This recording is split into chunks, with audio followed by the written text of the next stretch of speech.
On the 6th of June 2014, most of the world will remember the 70th anniversary of the Allied operation that launched the successful invasion of Nazi-occupied Western Europe.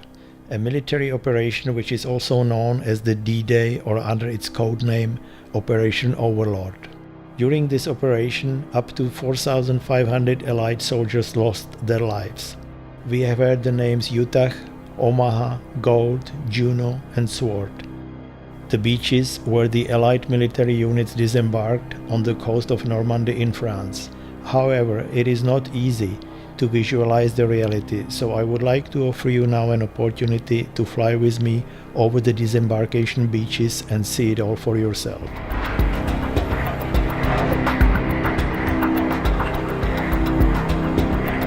The Allies have chosen a rather deserted coast of Normandy, northwest of the city of Caen, in order to avoid the bigger ports where the German forces were expecting them.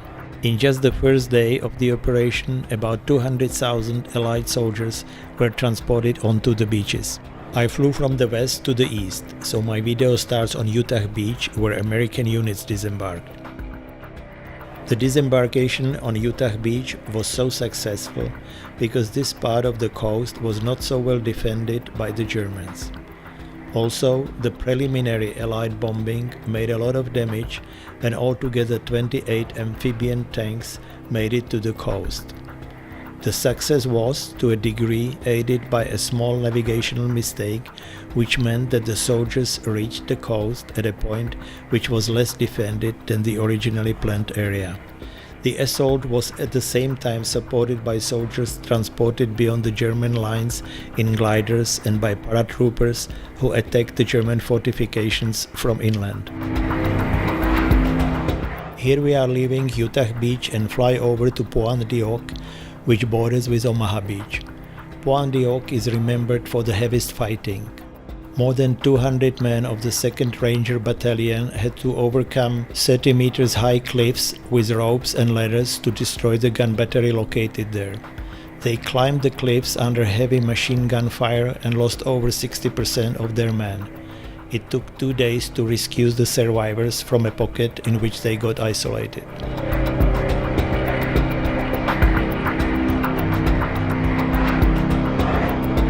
American units also disembarked at Omaha Beach. Here the losses were most heavy because the preliminary bombarding of German positions was not as effective as at Utah or other sections.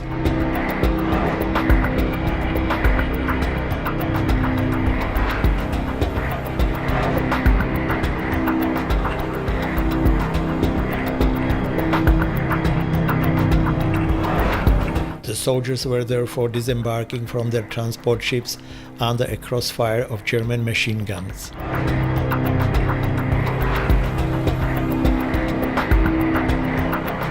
The American amphibian tanks did not mostly manage to make it to the shore because of high winds and seas. Therefore, this section of the coast has also been called the Bloody Omaha. The Allied military units needed a huge amount of fuel for their tanks, armored cars and other motorized vehicles. A special pipeline under the sea from Britain to Normandy was built within the first 2 days of the invasion. The pipeline ended here at Port-en-Bessin, from where it was distributed to the fighting units. Past Omaha lies the next beach codenamed Gold. Here about 25,000 British troops disembarked. At least 413 of them lost their life here. Close to the town of Arromanches, next to Gold Beach, we can still see the remains of Mulberry Bee Artificial Harbor, also known as Port Winston. The complete Mulberry Harbor was made of about 600,000 tons of concrete between 33 jetties and had 15 kilometers of floating roadways connecting them to the land.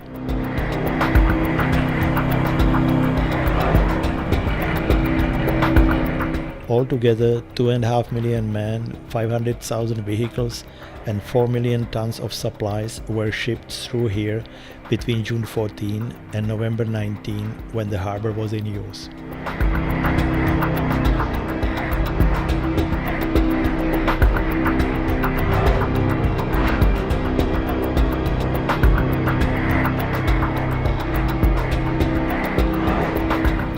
This is already Juno Beach, where the Canadian and partly also British troops disembarked.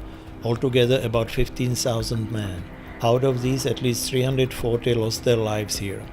Juno Beach is about 10 kilometers long, and all the towns and villages around were occupied and fortified by the German military. This was the second best protected disembarkation beach after Omaha.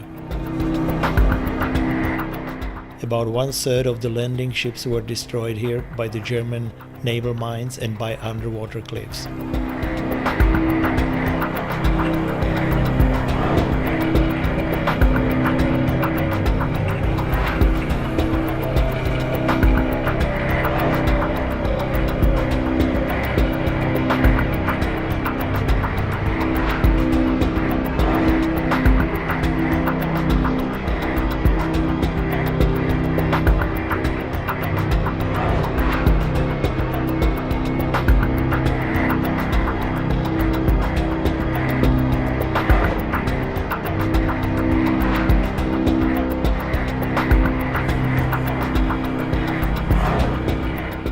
The easternmost disembarkation sector was the 8 kilometers long Sword Beach.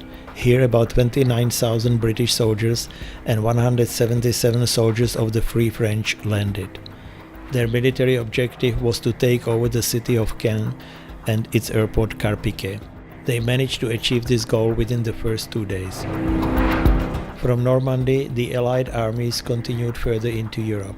Paris was liberated on the 25th of August, Brussels on the 3rd of September, Luxembourg on the 10th of September, Strasbourg on the 23rd of November 1944, and Pilsen on the 6th of May 1945. D-Day was the greatest amphibious operation the world has ever seen.